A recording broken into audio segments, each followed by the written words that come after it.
بسم اللہ الرحمن الرحیم۔ نبی کریم صلی اللہ علیہ وسلم نے فرمایا، رجب کا مہینہ اللہ کا مہینہ اور شعبان کا مہینہ میرا مہینہ ہے، اور رمضان المبارک کا مہینہ میری امت کا مہینہ ہے۔ یہ کیسی تقسیم فرما دی؟ رجب کا مہینہ جسے اللہ کا مہینہ کہا جاتا ہے، لوگ اس مہینے میں اکثر زکوٰۃ بھی ادا کرتے ہیں، کیونکہ زکوٰۃ براہ راست اللہ کی رضا اور اس کی خوشنودی حاصل کرنے کے لیے غریب لوگوں کو دی جاتی ہے، اور اللہ یہ فرماتے ہیں کہ یہ جس طرح تم نے براہ راست مجھے دی، یعنی میں ان غریبوں کے لیے قبول کرتا ہوں، اور اس کا صلہ جو تمہیں عطا کرتا ہوں وہ بہت بڑا ہے، 70 گنا دنیا میں اور آخرت کا کوئی حساب ہی نہیں ہے۔ اور شعبان کا مہینہ آپ صلی اللہ علیہ وسلم نے اس کی نسبت اپنی طرف کی اور فرمایا یہ میرا مہینہ ہے، اور اس مہینے کے اندر ایک خاص رات، جس طرح رجب کی 27 رجب المبارک شب معراج تھی، اس مہینے کی جو 15ویں رات ہے، اذا کانت لیلۃ النصف شعبان، نصف شعبان یعنی 15ویں رات، یہ بہت ببرکت رات ہے۔ حضرت عائشہ صدیقہ رضی اللہ تعالی عنہ ایک مرتبہ اس رات کو، تہجد کا وقت تھا، آنکھ کھلی، دیکھا آپ صلی اللہ علیہ وسلم نہیں ہیں، پریشان ہو گئیں کہ آج تو میرے پاس ہی رہنا تھا، میری باری تھی، ایسا تو آپ نے کبھی نہیں کیا کہ باری میری ہو اور کسی اور ازواج مطہرات کے ہاں رات گزاریں، یہ تو کبھی نہیں ہوا۔ اس نیت سے اٹھیں اور باہر جب دروازے کی طرف گئیں تو دیکھا آپ صلی اللہ علیہ وسلم جنت البقیع سے واپس آ رہے ہیں۔ آپ نے پوچھا، اے عائشہ، کیا تم نے سمجھا کہ میں اور کہیں چلا گیا؟ فرمایا کہ یہ ہرگز نہیں ہو سکتا، آپ آج کی رات پتہ ہے تمہیں کتنی اونچی رات ہے؟ یہ بہت ہی بابرکت رات ہے۔ اس رات میں آسمانوں کے فرشتے، عرش کے فرشتے، زمین کے فرشتے، مشرق کے فرشتے، مغرب کے فرشتے، شمال کے فرشتے، جنوب کے فرشتے سارے اکٹھے ہو جاتے ہیں، اور پھر امت کے وہ لوگ جو لوگ اس رات میں عبادت کرتے ہیں، دعائیں مانگتے ہیں، ان کی دعاؤں پہ آمین کہتے ہیں۔ کتنی بڑی فضیلت ہے۔ فرمایا کہ آج رات میں جنت البقیع میں ان لوگوں کے لیے جو اس دنیا سے چلے گئے، دعائے مغفرت، دعائے بخشش کے لیے کیا تھا۔ تو معلوم ہوا کہ اس مبارک رات میں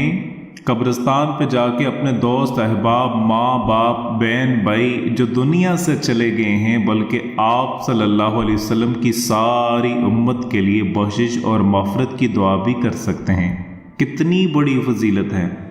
پھر اس رات کے اندر عبادت کا بہت بڑا درجہ ہے۔ فرشتوں کا عبادت میں ساتھ شامل ہو جانا، عبادت گزاروں کے ساتھ مصافحہ کرنا، ان کی دعاؤں پر آمین کہنا، یہ سلسلہ صبح تک جاری رہتا ہے، غروب آفتاب تک۔ تو میرے دوستو، یہ رات آنے والی ہے، اس کی بہت زیادہ فضیلت ہے۔ حضرت علی رضی اللہ تعالیٰ عنہ کا ارشاد گرامی ہے کہ جو شخص شب برات کو 12 رکعت نماز نفل 2 یا 4 کر کے پڑھے گا تو اللہ تعالیٰ اس کو 12,000 شہیدوں کا ثواب عطا فرمائیں گے۔ 12 سال کی عبادت کا ثواب لکھتے ہیں، اور 12 سال وہ گناہوں سے اس طرح پاک ہو جاتا ہے جیسے کہ آج ہی اس نے جنم لیا ہو، اور 80 دن تک اس کے گناہ نہیں لکھے جاتے۔ مزید ارشاد گرامی ہے کہ جو شعبان کی پہلی رات اور آخری جمعرات کو روزہ رکھے گا تو اللہ پاک اپنے فضل و کرم سے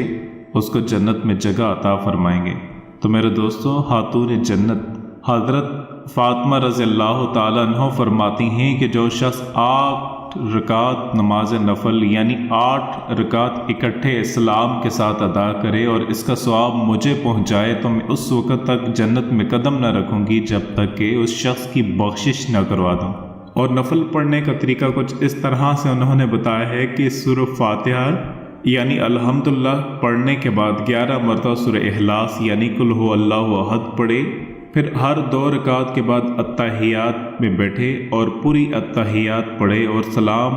پھیرے بغیر کھڑا ہو جائے۔ اس ترتیب کے ساتھ 8 رکعت نماز نفل مکمل کر کے سلام پھیرے، اور اس کا ثواب حضرت فاطمہ رضی اللہ تعالیٰ عنہ کو پہنچا دیں۔ تو میرے دوستو اسی حوالے سے حضرت علی رضی اللہ تعالیٰ عنہ سے روایت ہے کہ جو شخص 14 رکعت نماز نفل 2 یا 4 کر کے کسی صورت کے نہیں کوئی بھی صورت پڑھ سکتا ہے، یہ نوافل ادا کرنے کے بعد سورہ فاتحہ 14 مرتبہ، سورہ اخلاص 14 مرتبہ، سورہ ناس 14 مرتبہ، 1 مرتبہ آیت الکرسی اور 1 مرتبہ آیت الکرسی پڑھے، اللہ تعالیٰ اس نماز کے پڑھنے والے کے نامہ اعمال میں 20 سال کے مقبول روزے اور 20 سال کے مقبول حج کا ثواب لکھ دیتے ہیں۔ تو میرے دوستو خواجہ حسن بصری رضی اللہ تعالیٰ عنہ سے روایت ہیں کہ جو شخص 100 رکعت نفل نماز 2 یا 4 کر کے پڑھے تو ہر رکعت میں سورہ فاتحہ کے بعد سورہ اخلاص 10 مرتبہ پڑھے، اللہ پاک اس بندے کی طرف 70 مرتبہ نگاہ رحمت فرماتے ہیں، ہر نگاہ کے بدلے اس کی 70 حاجتیں پوری فرماتے ہیں، ادنا ترین حاجت اس کی مغفرت ہے۔ اس نماز کو صلاۃ الخیر کہتے ہیں، یعنی نماز خیر والی۔ تو میرے دوستو مومنین حضرت سیدنا عائشہ رضی اللہ تعالی عنہ فرماتی ہیں کہ میں نے نبی کریم صلی اللہ علیہ وسلم کو فرماتے ہوئے سنا، اللہ پاک خاص طور پر ان 4 راتوں میں برائیوں کے دروازے کھول دیتے ہیں، عید الاضحیٰ کی رات، عید الفطر کی رات، شعبان کی 15ویں رات۔ اس رات میں مرنے والوں کے نامہ اعمال میں اس سال کے رزق حج کرنے والوں کے نام لکھے جاتے ہیں، اور عرفہ کی رات یعنی 9 ذوالحج کی رات، 15 شعبان المعظم کی رات بہت زیادہ اہم ہے، اس میں نہ جانے کس کی قسمت میں کیا لکھ دیا جائے۔ بہت سارے کفن دھل کر کے تیار آئے ہوتے ہیں، مگر کفن پہننے والوں کے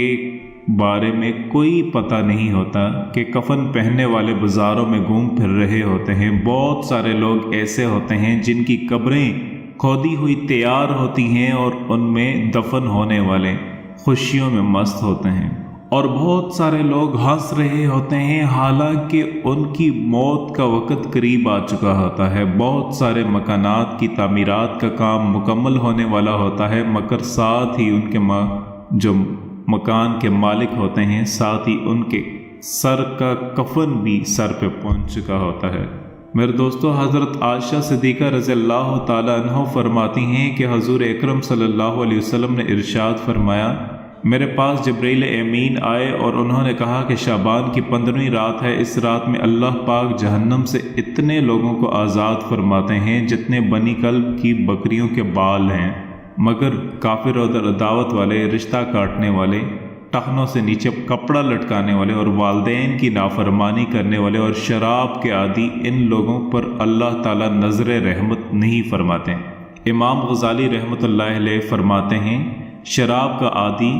زنا کا عادی، ماں باپ کا نافرمان، رشتہ داروں سے قطع تعلقی کرنے والا، نشے باز اور چغل خور بھی اس رات بخشش اس کی نہیں کی جاتی۔ میرے دوستوں، میری بہنوں اور میرے بھائیوں، آپ صلی اللہ علیہ وسلم کی